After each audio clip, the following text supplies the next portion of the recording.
అందరికీ నమస్తే, welcome to our channel. దశాబ్దాలుగా ఒక కొలిక్కి రాని సమస్యకైతే కూటమి ప్రభుత్వం ఒక చెక్ అయితే పెట్టడం జరిగింది. బ్రాహ్మణి స్టీల్స్ భూముల వివాదం మొత్తానికి ఒక కొలిక్కి అయితే రావడం జరిగింది. మరి ఈ అంశం పైన మనతో పాటు విశ్లేషించడానికి ఉన్నారు ప్రముఖ సామాజిక, ఆర్థిక మరియు రాజకీయ విశ్లేషకులు కొత్త రవీంద్రబాబు గారు. సార్ నమస్తే అండి. నమస్తే సార్. నాకు తెలిసి మీకు బాగా పరిచయం ఉన్నటువంటి, అంటే బాగా తెలుసు, బాగా అవగాహన ఉన్నటువంటి ఒక సబ్జెక్ట్ సార్ ఇది. ఇప్పుడు మనం ఈరోజు డిస్కస్ చేసుకోబోయేది. సో రీసెంట్గా బ్రాహ్మణి స్టీల్స్ భూములను కూటమి ప్రభుత్వం స్వాధీనం చేసుకుంది అని చెప్పేసి ఒక వార్త ఉంది. అంటే నా వయసుకు కానీ నా అనుభవానికి కానీ అక్కడ ఏం జరిగింది ఏంటి, సో అప్పుడు ఆ భూముల్ని ఎవరికి అలాట్ చేశారు, ఎందుకు మళ్ళీ ప్రభుత్వం ఇప్పుడు తీసుకుంది, అది కావాలి. ఆంధ్రప్రదేశ్లో బ్రాహ్మణి స్టీల్స్ లిమిటెడ్ అనేది బాగా గుర్తుండిపోయే పేరు.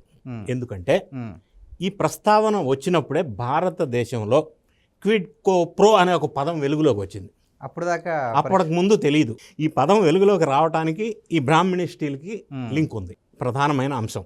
సో ఇప్పుడు what went well, what went wrong అనేది ప్రధానంగా సబ్జెక్ట్ వైజ్ పార్టీలకు అతీతంగా మాట్లాడదాం. 2007 వైఎస్ రాజశేఖర రెడ్డి గారు ముఖ్యమంత్రి, గాలి జనార్దన్ రెడ్డి బీజేపీకి సంబంధించిన రాజకీయ నాయకుడు. వైఎస్ రాజశేఖర రెడ్డి గారికి కూడా బంధుత్వం ఉంది. అయితే అప్పట్లో రాజశేఖర రెడ్డి గారు ముఖ్యమంత్రిగా ఉన్న సందర్భంలో 2007లో వాళ్ళ కొడుకు జగన్మోహన్ రెడ్డి గారు బిజినెస్ మ్యాన్, ఒక ఇండస్ట్రియలిస్ట్. అప్పుడు ఇంకా రాజకీయంలో is a business person taking care of businesses, establishing his own business సామ్రాజ్యం ఆ రోజుల్లో. అయితే రాజశేఖర రెడ్డి గారు అధికారంలో ఉన్నాడు కాబట్టి ఈయన అధికారాన్ని ఉపయోగించి అధికారాన్ని దుర్వినియోగం చేసి లబ్ధి పొందాలి అన్న ఒక ఎత్తుగడతోటి గాలి జనార్దన్ రెడ్డి అనే వ్యక్తికి బ్రాహ్మణి స్టీల్స్ లిమిటెడ్ అనే సంస్థ పెట్టడం కోసం for the establishing of Brahmani steels limited factory 10,707 acres allotment ఇచ్చారు త్రూ ఏపీఐసిసి. ఇది ఎందుకు పర్పస్ అంటే ఎస్టాబ్లిష్ చేయాలి ఇండస్ట్రీ. ఏపీఐసిసి ఏ ఇండస్ట్రియలిస్ట్కైనా ల్యాండ్ అలాట్మెంట్ ఇచ్చినప్పుడు క్లాజ్ ఏం పెడుతుందంటే 3 yearsలో ప్రాజెక్ట్ కంప్లీట్ చేయాలి. స్టార్ట్ కాకుండా మొత్తం కంప్లీట్ చేయాలి. అంటే డిపిఆర్లో ఈ ఇండస్ట్రియలిస్ట్ ఏదైతే డీటెయిల్స్ ఇస్తాడో ఈ హ్యాస్ టు ఫిల్ఫిల్ ద డిపిఆర్లో ఇచ్చింది ఫిల్ఫిల్ చేయాలి. అందులో డీటెయిల్స్లో ఏంటంటే time lines, employment generation, details అన్నీ ఉంటాయి, ఇన్వెస్ట్మెంట్స్ అన్నీ ఉంటాయి. అది కంప్లీట్ చేయకపోతే, ఫిల్ఫిల్ చేయకపోతే స్టెప్యులేటెడ్ పీరియడ్ అయిపోయిన తర్వాత APICC will take back the lands. ఇది జనరల్గా రూల్. కొన్ని సందర్భాల్లో కొంత వైలేషన్ అవుతున్నమాట వాస్తవం. ఇక బ్రాహ్మణి స్టీల్స్ విషయానికి వద్దాం. ఈ 10,707 acres జీవో నంబర్ 735 ద్వారా అలాట్మెంట్ జరిగింది. తర్వాత సబ్సిక్వెంట్గా ఇంతటితో వదలకుండా ఈయనకి ఎయిర్పోర్ట్ పెడతాను అంటే 3,100 acres మళ్ళీ ఎయిర్పోర్ట్ కోసం అలాట్మెంట్ ఇచ్చారు జీవో నంబర్ 135 ద్వారా. అంటే ఓవరాల్గా 14,000 acres మొత్తం కలిపి గాలి జనార్దన్ రెడ్డి బ్రాహ్మణి స్టీల్ పేరుతో రాజశేఖర రెడ్డి గారి నేతృత్వంలో అధికారంలో ఉన్నప్పుడు కట్టబెట్టినటువంటి ల్యాండ్స్.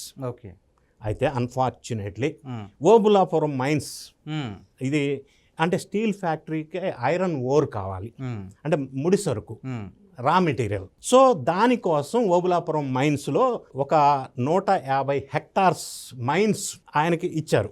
అది కూడా కట్టబెట్టారు వైఎస్ రాజశేఖర రెడ్డి గారు. అయితే ఇక్కడ ఒక చిన్న చెప్పాల్సిన అంశం ఉంది. ఫస్ట్ టైం వాళ్ళు అధికార దుర్వినియోగం అక్కడి నుంచే మొదలైంది. ఈ క్యాప్టివ్ మైన్స్ ఇవ్వటానికి అవకాశం లేకపోయినా రూల్స్ని అతిక్రమించి అప్పటి ఐఏఎస్ ఆఫీసర్ శ్రీలక్ష్మి ద్వారా క్యాప్టివ్ మైన్స్ అనే పదాన్ని అనధికారకంగా ఎంటర్ చేసి అధికార దుర్వినియోగం చేసి ఓబులాపురం మైన్స్ కట్టబెట్టారు. అందుకే అక్కడి నుంచే కేసుల పరంపర మొదలైంది. ఐఏఎస్ ఆఫీసర్ శ్రీలక్ష్మి జైలు పాలైంది ఈ సంఘటనతోటి. ఇదే ప్రధానమైనది సార్. అక్కడి నుంచి మొదలైనవి అసలు ఆంధ్రప్రదేశ్లో మనం చూడటం కళ్ళారా ఈ అవినీతి అనేది. ఇందులో భాగంగానే కిడ్కో ప్రో ద్వారా జగన్ రెడ్డి గారికి లబ్ధి జరిగింది అనేది ఎస్టాబ్లిష్ అయింది. ఇందులో భాగంగానే అక్రమాస్తులు 44,000 కోట్లు అనేది ఎస్టాబ్లిష్ అయింది. ఇందులో భాగంగానే ఈ సంస్థ ద్వారా ఈయనకి లబ్ధి పొందాడు అనేది ఎస్టాబ్లిష్ అయింది. అక్కడి నుంచే సిబిఐ, ఈడీ కేసెస్ వచ్చినాయి. అయితే ఎలా జరిగింది అని అంటే ఓబులాపురం మైన్స్ అనేది క్యాప్టివ్ మైన్స్ అంటే వీళ్ళు ప్రొడక్షన్ ఇండస్ట్రీ పెట్టి దానికి వాడాలి. క్యాప్టివ్ మైన్స్ అన్నా, క్యాప్టివ్ పవర్ ప్లాంట్ అన్నా కూడా ఇది ఆ ఇండస్ట్రీకి మాత్రమే వాడాలి. వేరే దానికి వాడకూడదు. సో వీళ్ళు ఏం చేశారంటే ఈ ఓబులాపురం మైన్స్ ఇండస్ట్రీ పెట్టకుండా ఇందులో ఉన్న ఖనిజ సంపద మొత్తాన్ని తవ్వేసి విదేశాలకు అమ్మి దుబ్బారు. అనధికారకంగా ఇల్లీగల్గా భారీ ఎత్తున లబ్ధి పొందారు యథేచ్ఛగా. ఇది అధికార దుర్వినియోగం. అంటే ఇంకా చెప్పాలంటే it attracts prevention of money laundering act also. ఎందుకంటే అనధికారికంగా విదేశాలకు వెళ్ళిపోయినాయి, నంబర్ 1. నంబర్ 2, ఇందులో ఖనిజ సంపద వెళ్ళిపోతున్న సందర్భంలో వీళ్ళు అనధికారికంగా అలో చేశారు కాబట్టి రాజశేఖర రెడ్డి గారు, జగన్మోహన్ రెడ్డి గారు అప్పట్లో అధికారంలో ఉన్నారు కాబట్టి వీళ్ళకి వివిధ కంపెనీల రూపంలో కిక్ బ్యాక్స్ వచ్చినాయి. ఫర్ ఎగ్జాంపుల్ కూడా చెప్తాను. గోల్డ్ రెడ్ ఇండస్ట్రీస్ అనే ఒక కంపెనీ, బినామీ కంపెనీ పెట్టి అందులో నుంచి ఓబులాపురం మైన్స్ నుంచి మనీ వచ్చింది. అక్కడి నుంచి జగతి పబ్లికేషన్స్, సాక్షి మీడియాకి, జగన్ రెడ్డి గారి కంపెనీలకి ఆ మనీ వచ్చింది. 44 crores ఈచ్ ట్రాన్సాక్షన్ వచ్చింది. తర్వాత ఎల్పి అని ఇంకొక కంపెనీ పెట్టారు, అందులో నుంచి వీళ్ళకి అమౌంట్స్ వచ్చినాయి. ఆ అమౌంట్స్ వచ్చినట్టుగా ఆరోపణలు కాదు, నిజాలు నిరూపించబడ్డాయి. అందుకే కిట్కో ప్రో అనే పేరు అప్పట్లో వెలుగులోకి వచ్చింది. అంటే నీకు ఇంత ఇస్తా, నాకు ఎంత ఇస్తావు. అక్కడ అక్రమాలు, అన్యాయాలకి పాల్పడి సొంత కంపెనీల ద్వారా ఈ కిక్ బ్యాక్స్ తీసుకొని లబ్ధి పొందారు జగన్మోహన్ రెడ్డి గారు, తండ్రి అధికార దుర్వినియోగం చేపించి.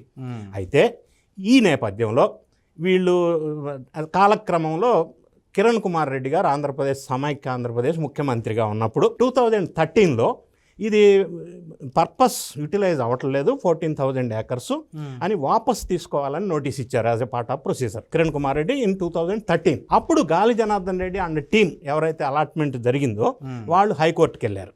హైకోర్టులో కేసు నడుస్తూనే ఉంది. లేటెస్ట్ డెవలప్మెంట్, కూటమి ప్రభుత్వం అధికారంలోకి వచ్చినాక ఆంధ్రప్రదేశ్లో ఈ 2 సంవత్సరాల్లో హైకోర్టు విచారణలో భాగంగా ఒక 3 సార్లు వాళ్ళకి నోటీసులు పంపించారు, వాళ్ళు రెస్పాండ్ అవ్వలా. సో ఇప్పుడు రెస్పాండ్ అవ్వలేదు కాబట్టి హైకోర్టు ఇప్పుడు తీర్పు ఇచ్చేసింది, ఏది ఇది ల్యాండ్స్ ఇండస్ట్రీ పెట్టలేదు కాబట్టి వాపస్ తీసుకోవచ్చు అని. మరి అప్పుడు 2013లో రెస్పాండ్ అయ్యారా సార్? మరి అప్పటి నుంచి కేసు నడుస్తూనే ఉంది. ఒకసారి హైకోర్టుకి వెళ్ళినాక సంవత్సరాల తరబడి నడుస్తూనే ఉంటుంది. సో క్లియర్ అయింది కాబట్టి హైకోర్టులో ఇప్పుడు మళ్ళీ సంబంధించిన కలెక్టర్ సర్వే చేసి క్లారిటీ తీసుకొని ఒక ప్రొసీజర్ ప్రకారం, రూల్ ప్రకారంగా unutilised land which was allotted for the establishment of industry అది ఫిల్ఫిల్ చేయలేదు కాబట్టి ఈ 14,000 ఎకరాలు వెనక్కి తీసుకున్నారు. ఇందులో ఈ ప్రక్రియ జరుగుతున్నప్పుడు ఇంకొక అవినీతి ఏం జరిగిందంటే దీంతో పాటుగా ఇంకేమున్నాయి సార్, దీంతో పాటుగా సండూర్ పవర్ అనే ఒక సంస్థకి ల్యాండ్స్ అలాట్ చేశారు. ఈ రోజు వరకు 15 సంవత్సరాల నుంచి అక్కడ ఏం ఇండస్ట్రీ రాలే. సరస్వతి పవర్ అని జగన్ రెడ్డి గారికి సంబంధించింది 1,500 ఎకరాలు అలాట్ చేశారు ఇట్లానే. అందులో కూడా ఏం ఇండస్ట్రీ ఇంతవరకు రాలా, 15 ఏళ్ళు అయింది. సరే, ఈ 2 ఇండస్ట్రీస్ ఈడీ జప్తులో ఉన్నాయి జగన్ రెడ్డి గారు అక్రమాస్తుల కేసుల్లో భాగంగా. సో ఇట్లా ఇంకా ఏమైనా ఈ జగన్ రెడ్డికి సంబంధించిన వ్యాపార సామ్రాజ్యంలో ఇంకేమన్నా అలాట్మెంట్ చేశారా, చేస్తే ఇంకేమన్నా ఐడియల్గా ఇట్లానే పెట్టారా? లేదు అని అంటే బ్రాహ్మణి స్టీల్కి అలాట్ చేసిన 14,000 ఎకరాలు బ్యాంకులో పెట్టి 350 కోట్లు అప్పు తెచ్చారు. ఈ ల్యాండ్ ఇండస్ట్రీకి అలాట్ చేసిన ల్యాండ్ బ్యాంకులో పెట్టి 350 కోట్లు అప్పు తెచ్చారు. అసలు ఇండస్ట్రీ ల్యాండ్ పెట్టి అప్పు ఎట్లా తెస్తారు అంటే అది కూడా అధికార దుర్వినియోగం చేశారు. ఇప్పుడు ల్యాండ్ గవర్నమెంట్ తీసుకుంటే అది మరి వాళ్ళకి పేమెంట్ ఎవరు చేస్తారు? రెవెన్యూ రికవరీ యాక్ట్ కింద వాళ్ళ దగ్గర నుంచి వసూలు చేయాలి. ఇది ఇంకొక మళ్ళీ లీగల్ కాంప్లికేటెడ్ సబ్జెక్ట్, అది కూడా చేయాలి. దీంతో పాటుగా మొత్తం ఇటువంటి ఇంకా ఏమైనా జరిగిన సంఘటనలు ఉన్నాయా అని వెలుగులోకి తీయాలి. ఎందుకంటే ఇది ఒక పెద్ద కేస్ స్టడీ. బ్రాహ్మణి స్టీల్స్ పేరుతోటి ఎంత భారీ లబ్ధి పొందారనేది it's a big subject case study. అంటే ఇక్కడతో కథ ముగిసింది అనుకుంటున్నారా సార్? అంటే అయిపోయింది అనుకుంటున్నారా? అంటే వాపస్ ఇది అక్వైర్ చేశారు బ్యాక్. ఇక్కడ ఫర్ ఎగ్జాంపుల్ చెప్తాం మీకు, అదే వీళ్ళు పర్పస్ సర్వ్ అయి ఉంటే మరి అక్కడ ఎంత రూపురేఖలు మారిపోయి ఉండే కడప పరిసర ప్రాంతాల్లో. నేను ఒక ఎగ్జాంపుల్ చెప్తా. 10 సంవత్సరాల క్రితం సుమారుగా అనంతపూర్ దగ్గర హైవే పక్కన కియా ఫ్యాక్టరీ స్టార్ట్ చేశారు, 539 ఎకరాలు. అప్పట్లో స్టార్ట్ చేస్తే మరి ఈ రోజు అక్కడ ఒక అద్భుతంగా కనిపిస్తూ ఉంది. ఉపాధి, ఉద్యోగ అవకాశాలు వచ్చినాయి, ప్రభుత్వానికి రెవెన్యూ వచ్చింది, ఆంధ్రప్రదేశ్కి ఒక గ్రోత్ కారిడార్ లాగా డెవలప్ అయింది. మరి ఇక్కడ ఇదే ఓబులాపురంలో 18 సంవత్సరాల నుంచి ధ్వంసం అయిపోయింది, ప్రభుత్వ ఆస్తులు ధ్వంసం అయిపోయినాయి, ఖజానాకి ముడిసరుగ్గా ఉన్నటువంటి ఐరన్ ఓరు విదేశాలకి తరలిపోయింది. కిట్కో ప్రో ద్వారా కొంతమంది లబ్ధి పొందారు, వాళ్ళ సొంత మనుషులు. సో వీటన్నిటికీ ఫుల్ స్టాప్ పెడుతూ ఈరోజు ఎన్డీఏ ప్రభుత్వం వాపస్ తీసుకోవడం అనేది ఒక చారిత్రాత్మక మంచి నిర్ణయం. ఇంతటితో ఆగకుండా ఇటువంటి ఇంకా ఏమైనా ఉన్నాయా అనేది ఏపీఐసిసి వాళ్ళ ద్వారా సర్వే చేసి డీటెయిల్డ్ రిపోర్ట్ తీసుకొని ఇటువంటి అన్యూటిలైజ్డ్ ఏపీఐసిసి ల్యాండ్స్ను వాపస్ చేసుకుని మళ్ళీ ఇప్పుడు ఇండస్ట్రీలు వర్షం పడుతుంది ఆంధ్రప్రదేశ్లో, వాళ్ళకి ఇచ్చి ఫ్రూట్ఫుల్గా స్టేట్ గ్రోత్కి ఇంకా ముందుకి వెళ్ళే విధంగా చూడాలనేది నా అభిప్రాయం. సార్ ఇప్పుడు జగన్మోహన్ రెడ్డి గారు కూటమి ప్రభుత్వం ఏం చేసినా దాన్ని వ్యతిరేకించడం, లేదంటే ఇది ఇలా తప్పు జరిగిందని చెప్పడం ఆయన చెప్తూ ఉంటారు, ఒక విపక్ష నేతగా, ఒక ప్రతిపక్ష నేతగా. అయితే మరి ఇప్పుడు మరి వాళ్ళ తండ్రి వైఎస్ఆర్ గారు టైంలో జరిగినటువంటి ఈ భూ కేటాయింపుల విషయంలో మరి ఇప్పుడు కూటమి ప్రభుత్వం వెనక లాక్కుంది కదా సార్, దీని గురించి అపోజ్ చేసే ఛాన్స్ ఆయనకు ఉందంటారా? అస్సలు లేదు. దీని గురించి వ్యతిరేకంగా మాట్లాడితే ఆయన గొయ్యిని ఆయన తవ్వుకున్నట్టు అవుతుంది.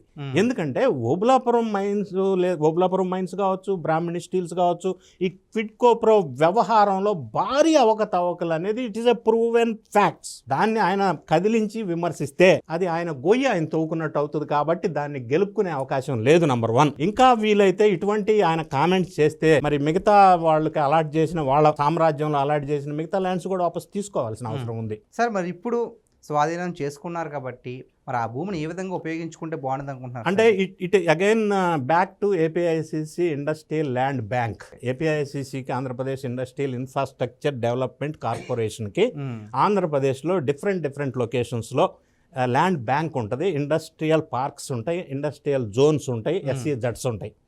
వాళ్ళు డెవలప్ చేసి ఇండస్ట్రీస్కి ఇస్తారు.